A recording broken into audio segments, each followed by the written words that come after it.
Experience a progressive lens engineered with AI from Allar, powered by individual measurements of your visual behavior. A lens personalized to you by an Allar expert. Discover Verilux XR Track and enjoy instantly sharp vision in motion and seamless transitions from near to far.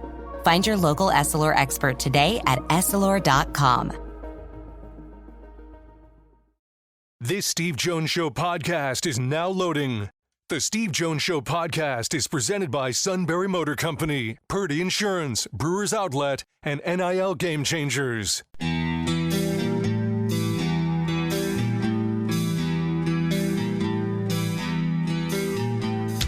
Bringing you an in-depth look at Penn State sports and more. This is the Steve Jones Show on News Radio 1070 WKOK. The Steve Jones Show is presented by Brewers Outlet, Sunbury Motor Company, and Purdy Insurance. Now, from the Sunbury Motor Studio, here's Steve Jones. This half hour being brought to you by Brewers Outlet, Reagan Street in Sunbury, the beverage supermarket. Imports, domestics, microbrews, the best selection of beer anywhere.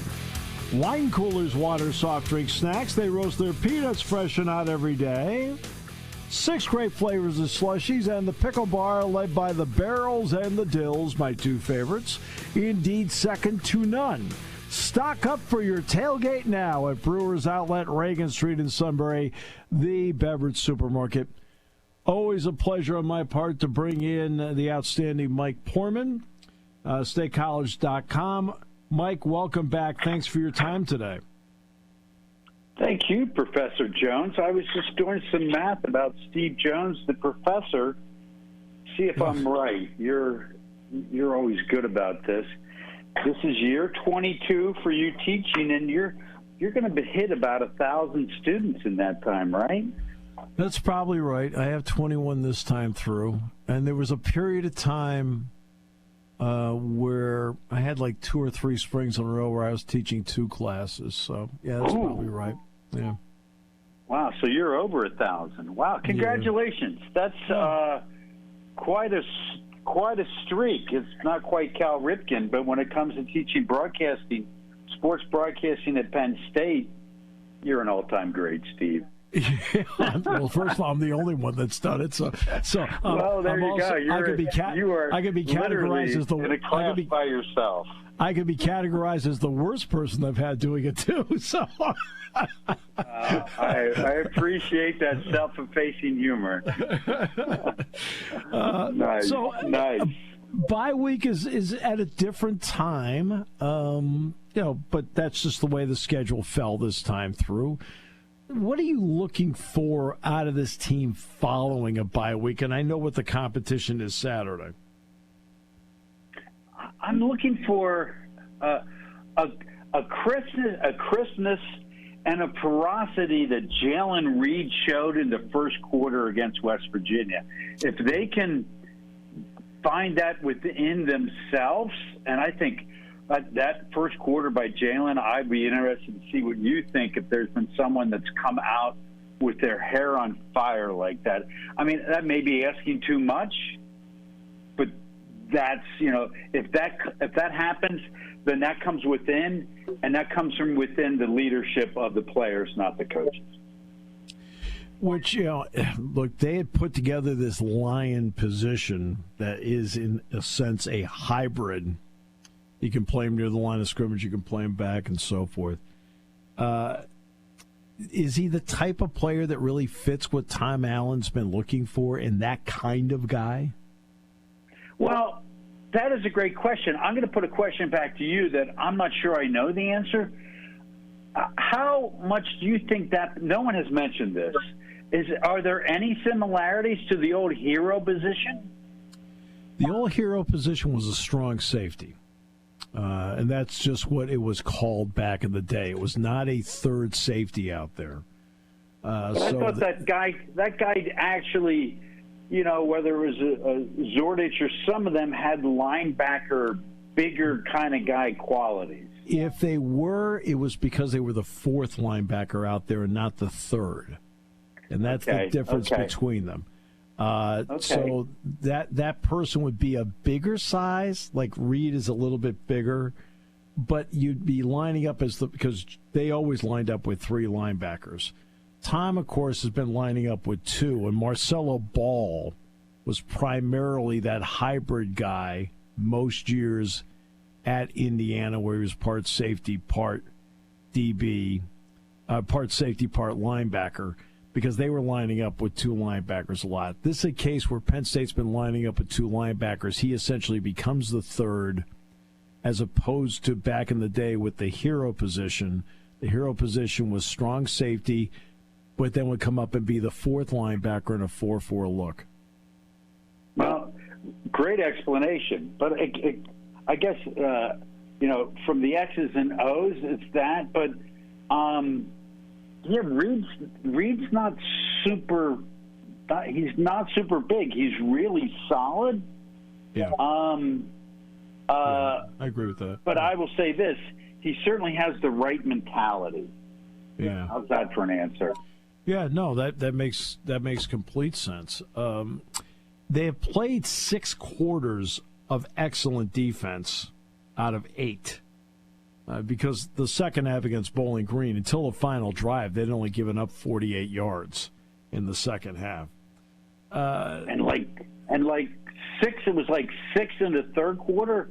I think that was right. Wasn't it 6 in the third? I think that was a defining number because they came out and they go, listen, let's do this right, and 6 yards is really nothing. Right, and that's essentially what they did in the first half. Quick game got to them. There's no question about that.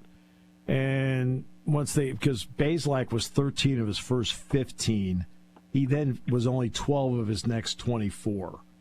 Now, you may have mentioned this on your broadcast, but he's at least going to camp in the NFL, and that was his 42nd start as a big-time college quarterback. I mean, that guy was good. He was serious. He was a quality, experienced quarterback. He had started at Missouri. He started at Indiana. So he had started in the Power 4. And we had pointed this out before the game that, he does this. In other words, and we pointed out the tight end before the game that we thought he was a big-time player. So it's not as if before the game we didn't point out that Bowling Green had the capability of doing this offensively, because they do. It's going to be interesting to see how they finish out in all this. This will be the last regular season non-conference game. Is this the kind of game that has the potential to set a tone to go into the Big Ten, or is there another way to look at it? No, I mean, as much as maybe, and that's a good question, and that would be kind of the hope. But, Penn State's going to get into the game, and they know better than anybody, 1, maybe 2 series in, the quality of the competition. Sure. And they'll figure that out quickly. I think the practice on Sunday is going to be as important as a game on Saturday. How quickly they can turn on the dime. How serious are they? How are they really into it for the first time in several weeks in a real game week? The mentality of the players. I think that as I'm thinking about, okay, what am I going to write? What am I going to write on Sunday after the game? It won't be about the Saturday game. It'll be about it's game week. This is a real team, and they have a real football coach, so they have to take it seriously. I'm not that even maybe with Kent State you can look ahead, but I think how they begin next week is even more important because they're going to perform okay on Saturday.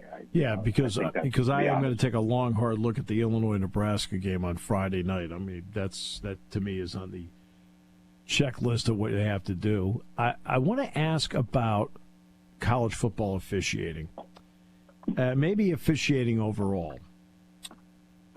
Josh Pate of CBS Sports wrote an article about this, and I'll give you at least what my opinion is, and then I want to get yours. My opinion is quite simply this: the key to officiating is does somebody gain advantage on the play by doing something? So, look, if there's a holding penalty on an offensive lineman, it gives the quarterback more time. Okay, advantage. But if I'm over here and if I'm throwing to the left, and I'm obviously throwing to the left, and a tug happens over on the right, why am I throwing that flag? Why? It has nothing to do with the play. Nobody gained an advantage. Zero. Now, if the ball goes in that direction, I'll throw the flag because now it's in my direction. But see, there are a lot of things I don't get because people don't pay to watch people officiate games. No, I think you're right. This is where I thought you might go with that, but this may go hand in hand. The dollars involved these days and the stakes are so high that, and I don't know the percentage of officials at college football that's all they do. But in the NFL, that's all they do. And so one call could decide whether you make the playoffs, which has hundreds, millions of dollars of repercussions. And as college football is really a professional league, it has to be professional from beginning to end. And I guess I'm maybe taking you a place you weren't intending. But I read a piece the other day about the folks in the staff, the general managers that are now the general managers, the people that are now the internal NIL people. It's those people. They are being paid at a rate that is getting close to, some of them, it's between $500,000 and $1 million. Yep. So as the sport becomes more professionalized, yes, the officials, the sideline officials, the replay people, all of those have to be at a caliber that they've never been before. Yeah, my biggest problem has rarely, if ever, been the guys on the field or the women on the field. It really hasn't. My problem in recent years is a problem I didn't think was going to happen. My problem's been with the replay guys. They've made so many baffling decisions. The West Virginia game, Jack and I kept looking at each other like, what? They called what? You confirm that? I mean, like, even at the beginning with the West Virginia clapping signals, could you see that on the? You probably could. You know what? Replay, we only knew about that because Brian Tripp mentioned it to us on the sideline with something that we didn't see up in the booth. So Brian mentioned that on the sideline because he's down there. Because I don't do the game off TV. And when Brian mentioned it, we're like, no wonder Drew's upset. And so, I mean, things like that. Now, first of all, it's the West Virginia defense that's out there, which means the crowd is louder, which means the ability of an official to hear that is more difficult. How about that? No, that is good. As a quick aside, of all the things I've seen from Drew, and I'm probably like everybody else, right? His reaction to that, and then his stiff arm later, like those are the things that you really love to see from your quarterback who's now a veteran. Those type of intangibles, because both times it gets the sideline fired up and the whole team's into it. Like, this is our guy, right? Well, he's a little bit lighter, and because he's been in the weight room an extra year, he's stronger. So he's a little bit quicker, point A to point B, and because of the weight room, he can throw a stiff arm. He's stronger, and that's where he is right now. Go ahead. I saw a lot of people gave Chuck Losey a lot, and he should. A lot of people gave Chuck Losey credit for that stiff arm. Yeah. When you look at his level of play, it's 2 games, but when you've looked at his level of play, have you seen something different from Drew Allar? Yeah, no, yes. His willingness, hey, I don't know how to put it, but the answer is yes. And it's in all that he does, and that's what you want. That position. There's so many other things that go into it. So I think those things are happening, and I think that's that bodes well. Like, I did a preseason list of the most important people on the football team, and Drew's one, and Andy was two. You know, I think how Drew goes, the team will go this year. That's pretty simplistic, but I do believe that. I do have to ask you about what they were going to eventually do with Beaver Stadium. I mean, Mike, you've been there for decades. I mean, the difference is you don't look it, but you've been there for decades. You've seen what the place has always looked like and what they've done with it or what they haven't done with it. How interested are you in how this final product is going to be and what it's going to mean for the fans? Well, that's a good question.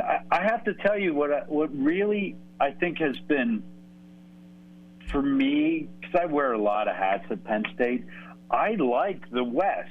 The West Tower Pat's done a great job of getting some significant money from some significant people to build that out, to turn that into a welcome center, so that it's not a 7 days a year thing, that it is a welcome center. It's where, when students and their families, potential students and their families come in, Shields or the Hub is a rallying point. Now it'll be this, when this is all done, it'll be this stadium. And it's the old saying is that your athletic department, your football team is the front porch to the university. Yes. Well, literally that welcome center is going to have a front porch. And I think that's a great marketing tool for Penn State.